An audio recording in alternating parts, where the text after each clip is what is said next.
Tyson Fury's boxing future is in doubt after a shock claim that a member of his team offered a farmer £25,000 to lie about providing wild boar meat to cover up a failed drug test in 2015. The farmer is a man named Martin Carefoot, who lives in Preston, which is about 30 miles away from where Tyson Fury lives. According to the Mail, in 2017, Carefoot completed 2 signed witness statements to say that he provided wild boar to the Furies, which were passed to the boxers' lawyers, Morgan Sports Law, who gave them to anti-doping investigators. The second included a line that read, "I supplied a range of animal meats and offal to Team Fury, including wild boar and pigs."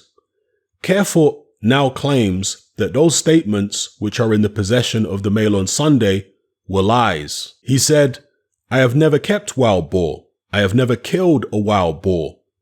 In making the allegation that he received an offer of £25,000 for his help, Carefoot told the Mail on Sunday, "I just went along with it, and they always dangled this carrot that I was going to get paid. When things got quite serious, they offered me a sum of money before it went to court in London and a sum of money after. I went along with them because, I suppose, in my own way, I was just helping them out." When asked if he had been willing to commit perjury for the Furies, Carefoot said, "I suppose, if I'd had to, I was in too deep. They were dangling this carrot. I thought, you're going to get 25 grand for this. It's not a hanging matter, so I went along with it." Carefoot, who says he was never paid the money he claims he was promised, added, "I feel sick of the lies and deceit, and the public need to know the truth." Tyson Fury's co-promoter Frank Warren told the Mail on Sunday, "Back then, I was not promoting Tyson. These allegations are totally unfounded and libelous. You are dealing with a man who is an admitted liar. Did Tyson ever have a conversation with this man? Which supposed member of Fury's team did have a conversation with this man? You are relying on the word of a liar. Did he lie back then, or is he lying now? This is a man who is willing to commit perjury." Okay, so what do we think about this, people? Well, before I give my take on it, first a little bit of clarification for those who don't know. Tyson Fury failed a drug test back in 2015 for the Christian Hammer fight. Some people think he failed a drug test for the Klitschko fight. That is completely untrue. He failed a drug test for the Christian Hammer fight, and he eventually served a 2-year backdated ban. For all the other fights he's had since the Christian Hammer fight, he's been clean. Okay, so let's just get that straight. Now, when he eventually was under investigation by UKAD, which is UK Anti-Doping, back in 2016, his defense apparently was that he and his cousin Huey had been eating a wild boar every 2 weeks. And that's the reason there were elevated levels of nandrolone, I believe it was, in his system. Nandrolone is a naturally occurring substance in the human body, but when you have elevated levels, it is often an indication that you've taken some type of external source of nandrolone. And again, according to what the mainstream media have said over the years, Tyson Fury's defense for this was that he was eating these wild boars. So now we've got this guy, a farmer, coming out claiming that he was the one who was willing to lie and say that he supplied the wild boars when he's never supplied anybody wild boars or killed a wild boar in his life, according to what he's saying. And he says that now he wants to see an end to the lies and deceit. I'm assuming he means from Team Fury. Well, that's pretty funny to me because he admitted that he was willing to commit perjury. So you can't really take any type of moral high ground when you've admitted that you are willing to take a bribe and commit perjury. Okay, so I don't buy that for a second in terms of his explanation for wanting to come forward. Now, he says he was never paid the money that he was promised. So is this a disgruntled individual who has seen Tyson Fury making loads of money at the moment after his win over Deontay Wilder. And now he thinks, you know what? I'm going to cash in. I'm going to sell my story right now because the newspapers are going to pay me an absolute shed load of money if I go to them now. Is that what's going on? And I'll come to whether I think this guy is telling the truth or not in just a moment. But yeah, it's interesting the timing of these allegations because it stems from back in 2017, according to this guy. This is when the alleged attempted bribe happened. So that's 3 years ago. Why wait all this time? You know, right when Tyson Fury is riding the crest of a wave. Now, some people think that it's deeper than somebody just trying to cash in or someone who's disgruntled because he wasn't paid what the Fury said they were going to pay him. So now he's, you know, doing what he's doing. Some people think there are more powerful forces at work here because Tyson Fury has made some comments in the past which upset certain communities, let's just say that. And he was pounced on by the media for making these comments several years ago. And there was kind of a witch hunt out for Tyson Fury in the media following the time when he made those comments. And many believe that those forces conspired to keep Tyson Fury out of boxing. And, you know, that led to his hiatus of however long it was. Was it 3 years, 2.5 years, 3 years? And some people, I'm already seeing them online, believe that those same powerful forces are also conspiring to keep Tyson Fury out of boxing again, to bring him down after this win over Deontay Wilder. So I guess they're suggesting that the powerful forces have put this farmer up to it. Okay. Then there are others who accuse Eddie Hearn. I've seen some people say this is Eddie Hearn trying to keep Tyson Fury out of boxing so he can protect Anthony Joshua. I personally think that's an absurd theory because Anthony Joshua just got knocked out by Andy Ruiz last year. Eddie Hearn knows how vulnerable Anthony Joshua is at this point. Anthony Joshua is not going to be able to avoid tough competition because he's got 3 belts and he's going to have mandatories for those 3 belts. So he could lose to somebody else. Why would Eddie Hearn try and keep the biggest payday Anthony Joshua is ever going to see in his career, Tyson Fury, out of boxing and instead have AJ fight for a fraction of the money and potentially lose to somebody else? That doesn't make any sense. So the Eddie Hearn thing, I don't buy that at all. Some people have also said that it could be Al Heyman. He could have been sniffing around in the UK and maybe paid somebody or given a newspaper an incentive to go sniffing around and try and find a way to relieve Tyson Fury of his WBC strap and get that back to Deontay Wilder. There's all kind of theories flying around. There's a lot of skullduggery in boxing. There's a lot of skullduggery in life in general. There's a lot of skullduggery at all levels of human society. So I am not dismissing the possibility of things this deep happening in the sport of boxing. Not at all. But you got to take it on a case-by-case basis.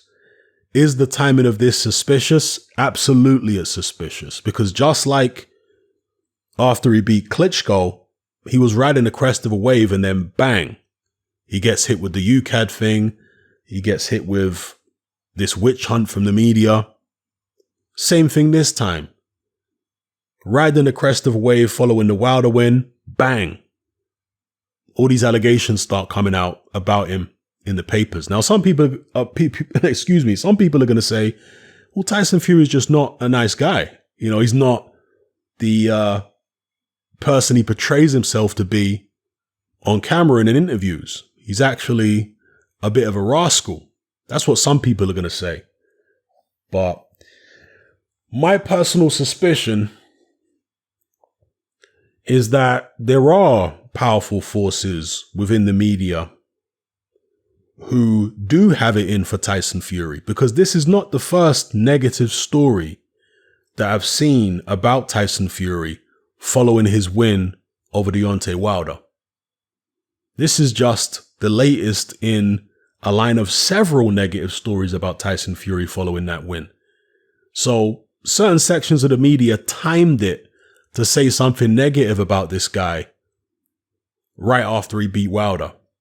Okay, so I do think there is something to this, how do I even describe it, grudge that some sections of the media have for Fury. And again, it could be deeper than just the media. It could be, certain communities, certain people in positions of power within society beyond just media. So that's what I'll say about it. Personally, and now we have to come to whether this farmer is actually telling the truth. Personally, I don't really care if he's telling the truth or not at this stage, because Tyson Fury already served a ban for the, failed test back in 2015. That's 5 years ago. Do you know what I mean? I mean, one failed test, a 2-year ban, that's what Dillian Whyte got when he failed a test, right? Luis Ortiz got about 6 months. I don't think Jarrell Miller got any kind of ban at all. Povetkin got, a year?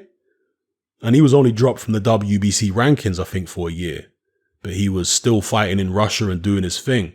So look, I do agree with being strict on drug cheats, but unless we had a global commission who could act, unilaterally across all countries and impose a standardized banning system, then, it's difficult to make the argument that Tyson Fury should have got a longer ban than 2 years.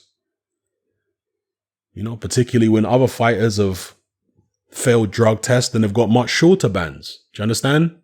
So for me personally, I don't really care whether these allegations are true or not. As far as I'm concerned, he served his ban. It was a long time ago. And the fight in question, the Christian Hammer fight, is a pretty inconsequential fight anyway. I know Christian Hammer won't like to hear that, but seriously, people, the Christian Hammer fight, he's been clean since then, Tyson Fury. There was actually VADA testing for the Deontay Wilder fight. I wasn't sure whether there was. I'd heard there wasn't, but apparently there was. Well, not apparently, there definitely was, because the WBC confirmed it. So he was VADA tested for that fight. I'm going to assume he was for the first Wilder fight. And of course, he was definitely tested for the Klitschko fight, because the Klitschkos are absolutely meticulous.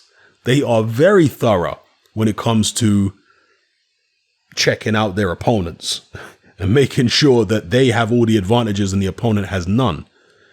So, yeah, Tyson Fury's been a clean athlete as far as I'm concerned since the Christian Hammer fight. He served his backdated ban. So I don't care about, none of this business with the wild boar and all this stuff back in 2017 or whatever it was. Will UCAD even want to pursue this? Because they spent something like £600,000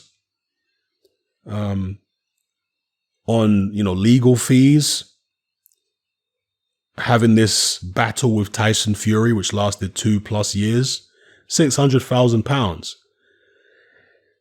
Perhaps they'll try and sue Fury. I don't know, for damages. Maybe they'll say you provided us with false evidence, so now we're going to sue you for damages. But Fury is in a much more powerful position now financially. Do they really want to do that? I don't know. I mean, particularly in the current climate, amidst the health situation globally, but obviously in the UK as well at the moment, the public health situation.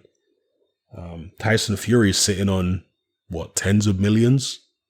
UCAD are surely going to lose out on a lot of money over the current period.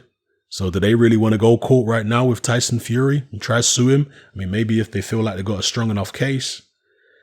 And even if UCAD decided to ban Tyson Fury for an extra few years, because one of the things that the article mentions is that Tyson Fury refused a drug test when UCAD turned up on a different occasion. And I remember that. So they could also ban him for that. Well, you know, maybe they could do that. I don't see the logic in it or the point in it at this point, because Tyson Fury is based in America anyway. So if he receives a UK ban, it's not really going to affect his boxing. Unless I'm missing something here. I mean, some people are going to say, yeah, but he could have continued to box in America when he was on his ban before and he didn't. So maybe there is something prohibiting him from boxing abroad if he's banned in the UK. Maybe UCAD and the British board, while he was suspended here, were able to write to the commissions abroad and tell them, no, don't give him a license in your jurisdiction. Maybe there was some of that going on. I don't know. But things have changed since then. Tyson Fury's signed with Bob Arum. And surely Bob Arum holds a lot of sway with commissions in the United States. So maybe I'm being too presumptuous here. You know, maybe the powers that be in boxing in Britain would have more sway over the commissions in America than Bob Arum. I don't know. You know, I'm not behind the scenes in them situations there. So let me know what you guys think in the comment section below. Again, this is just my personal view. I don't really care whether these allegations are true or not at this stage, because that situation is ancient history. The man served his ban for it. Does he really need to get dragged through the mud again? Be in another legal battle again?